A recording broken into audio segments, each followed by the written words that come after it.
They called it the War to End All Wars.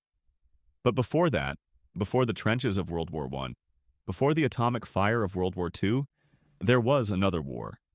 A war that very few today remember, yet one that quietly bent the arc of global history. It had no Norman.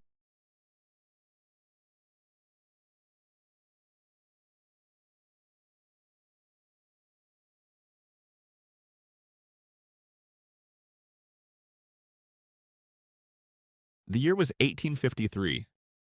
On the shores of the Black Sea, in a dusty, sun-bleached region most Europeans considered a backwater, the world's greatest powers collided.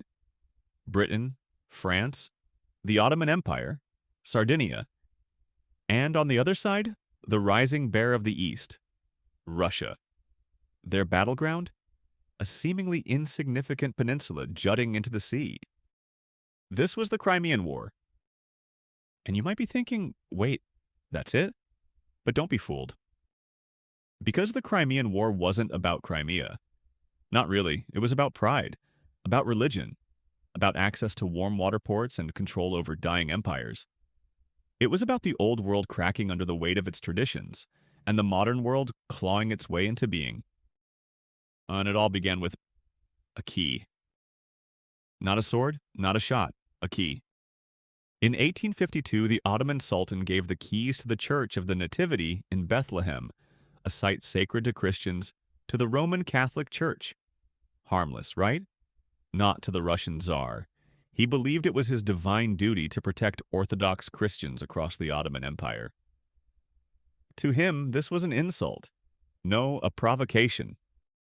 Diplomatic notes turned into threats. Threats turned into troop movements, and within months, warships were crossing seas, drums of war echoing across continents. But here's where it gets interesting. Nobody really wanted this war. Not even the people fighting it. Tsar Nicholas the Winning. I expected the Ottomans to fold. The British hoped it would blow over. The French? They were still licking their wounds from Napoleon's downfall. Yet all were pulled in by treaties, honor, fear, and a healthy dose of arrogance. The Crimean War would be a showcase of miscommunication, outdated tactics, and mind-numbing bureaucracy. But it would also become the first truly modern war. This was the first war photographed.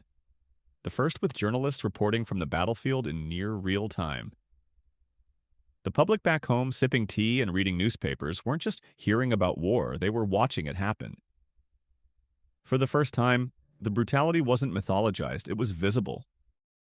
Take the charge of the Light Brigade. 600 British cavalry, misinformed and misled, were ordered to charge directly into a valley flanked by Russian cannons.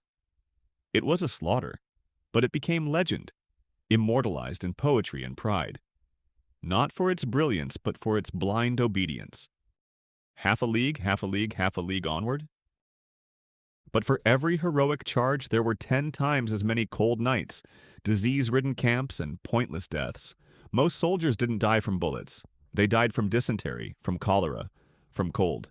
Sanitation was almost non-existent. And this is where one of the most extraordinary figures of the war, and perhaps of all modern medicine, steps into the light. Florence Nightingale. Before her, hospitals were death sentences. Cleanliness, optional. Organization, laughable.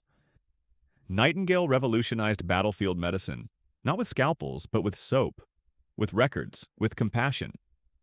She treated not just wounds, but systems. And through her, modern nursing was born. And still, the war dragged on. Russia, confident in its power, underestimated the will and the resources of its enemies. Britain and France poured troops into Crimea. The Ottomans, once thought of as the sick man of Europe, held their ground. For 2 years, the siege of Sevastopol became a grinding, miserable, bloody stalemate. Then, in 1856, peace. The Treaty of Paris ended the conflict. Russia was humiliated. It lost influence in the Balkans and had to demilitarize the Black Sea.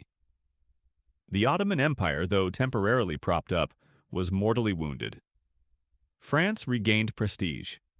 Britain grew weary of continental entanglements, and Sardinia, small and barely noticed, gained the diplomatic attention that would help pave the way for a unified Italy.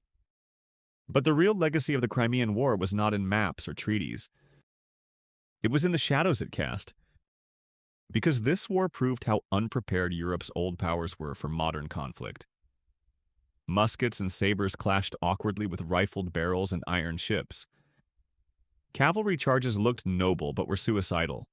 Leaders used 18th century playbooks in a world sprinting toward the 20th. The war also shattered the illusion that wars could be controlled, limited, and gentlemanly. The public, reading dispatches by William Howard Russell, saw war's true face, and they didn't like it.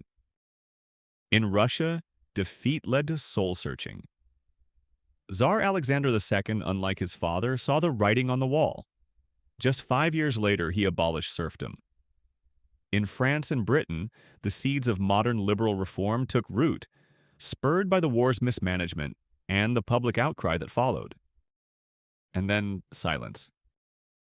For over a century, the Crimean War became a historical footnote, overshadowed by the global cataclysms that followed. But make no mistake, the trenches of World War I had their prototype in Sevastopol. The propaganda of World War II had its ancestors in the illustrated papers of 1854. The modern battlefield nurse exists because of a lamp carried through freezing corridors by Florence Nightingale. It was a war of pride, mistakes, and pain. A war sparked by keys and ended by exhaustion. A war that, in many ways, no one won. Yet its fingerprints are everywhere, in diplomacy, in medicine, in journalism, in how we see war today. So the next time someone says, the Crimean War, never heard of it, you'll know the truth. It may have been forgotten, but it changed the world.